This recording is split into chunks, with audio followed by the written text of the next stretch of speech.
From the name, you might expect this to be the pinnacle of the Johnnie Walker range, but at least by price, that's certainly not the case. But what about quality? Let's find out. This is Johnnie Walker Gold Label.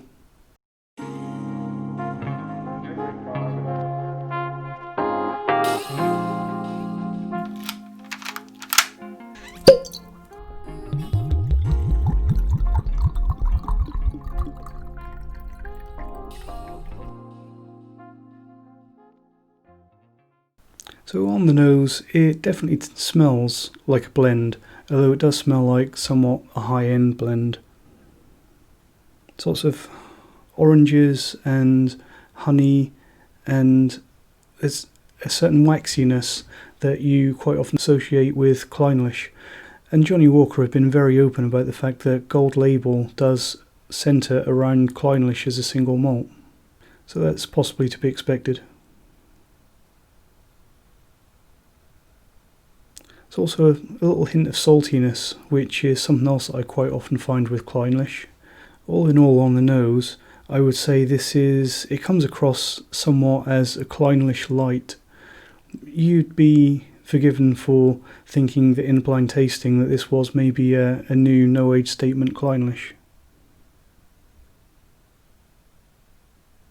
What's not so nice is that on the nose there is quite a hint of immaturity as well, and I think that might be something that has increased a little bit or become a little bit more apparent in more recent bottlings of Gold Label. There's also quite a bit of biscuity notes on the nose. Let's try the palate. On the palate I'm getting some diluted honey and again some more waxy oranges. Waxy oranges I quite like. It has to be said that it is slightly thin, which you'd sort of expect at 40%, this being bottled at the legal minimum for Scotch whisky. It's also quite sweet and creamy, with some nice light smoky notes coming in at the end of the palate. It's also quite a bit of character coming in with the smokiness there as well. There's quite a nice minerality, which I think possibly won't appeal to everyone. There's definitely a nice little bit of character there. Also what I'm getting, and I'm not sure if this might be from some overactive or even fresh oak casks have possibly gone into the blend, is some spiciness and pepperiness. As for the finish, it's a long finish with some creamy, oily waxiness and a little bit of smoke and a little bit of sourness on the late finish. So what mark am I going to give the Johnnie Walker Gold Label blend? I think it's going to have to be a B. But you really have to exercise a little bit of caution there. And the reason for that is I think you have to think about what else is on the market. And that really makes whatever grade you give to the Gold Label blend a little bit irrelevant. When you consider, as I mentioned before, we know from Diageo, Johnnie Walker, that the Gold Label blend features Clynelish quite heavily in the recipe. And Clynelish, their own bottling, the 14-year-old, is about the same price as a Gold Label. I believe I paid £43 for the bottle of Gold Label blend, and you can pay £45 to get a bottle of the 14-year-old Clynelish single malt. You also have to consider that the blend is bottled at the bare legal minimum of 40%. The Clynelish 14-year-old is bottled at 46%. The blend is a no-age statement whisky, so all we know is at least 3 years old. The Clynelish is 14-year-old age statement.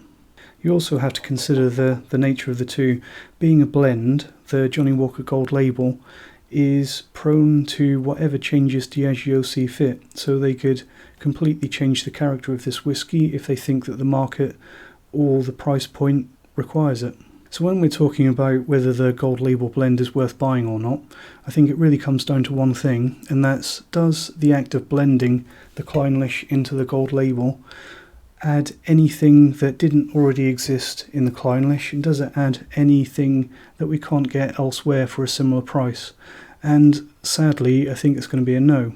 In fact, I would say that the Clynelish, for almost exactly the same price, is just a much better whisky in every way. Whereas the Johnnie Walker Green Label, by creating that blend, you're creating something that doesn't exist in any other way. The Gold Label really doesn't. I think that the Gold Label is really a blended whiskey that wants to and tries to be a single malt, but it doesn't really offer anything above and beyond. Add on to that the fact that the Gold Label is the same price for a lesser presentation in terms of ABV and age statement, and it's hard to find a reason to buy this one. And I think that really says something about the state of modern blends. It's really not that I don't like the Johnnie Walker Gold Label, because I do. I just don't really feel like it has a place or purpose. If it was much cheaper, that may be different.